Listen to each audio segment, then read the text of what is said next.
Welcome back. Today we got an awesome episode on diligent hands bring wealth. And I'm going to break it down kind of into four parts. So, I talk to a lot of entrepreneurs. I'm an entrepreneur myself, and I've come across an amazing discovery that when I do work with my hands, it creates wealth. And it's a pretty simple thing, but you'd be surprised how many people miss on this concept. So, we're going to get right into it. Number one, why wealth? Why create wealth?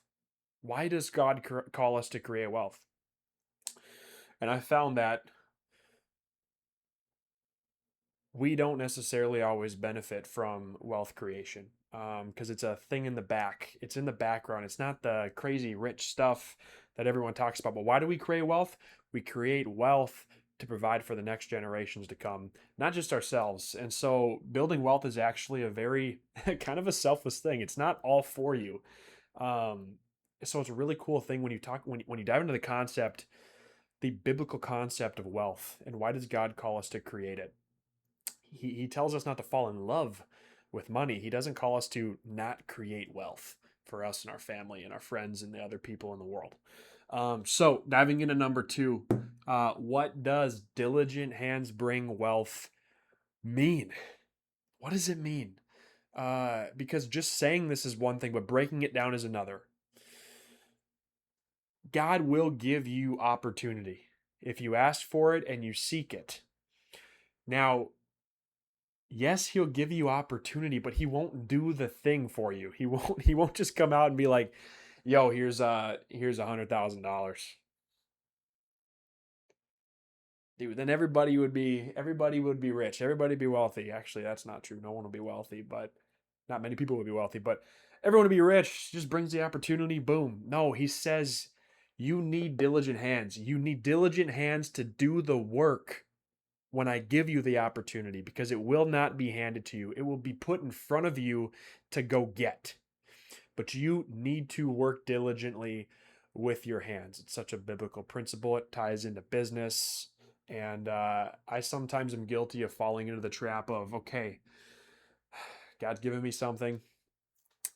Why hasn't it worked yet?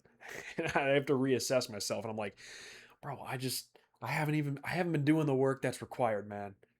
I'm slacking on my database. I'm not getting in there. I'm not nurturing leads. I'm not creating and prospecting new leads. I'm not going out and finding new deals to offer on. I'm just kind of sitting back. And that doesn't create wealth.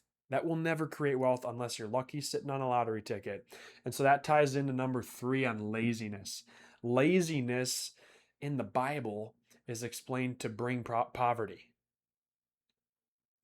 Laziness brings poverty. Why is that?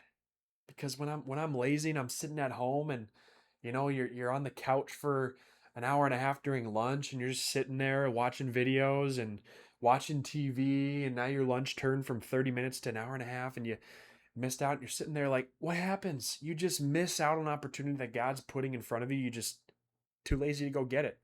And he says, diligent hands. Hey, diligent hands bring wealth. Laziness makes for poverty. If you're not going to go act on it, you got to roll to play in this opportunity. It's not a one-sided transaction.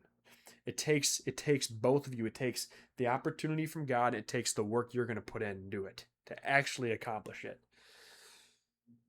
And so that's the good news. The good news is that there's so much opportunity out there for you right now. Maybe it's just waiting on you to have the diligent hands to act on it, to physically go out there and do it, to post the video, to make the offer, to help the person. It's actually it's not just God. It's not a one-way street. God actually calls you to work with him. And if you work with him on all of these things, there's a really cool thing that starts to build here.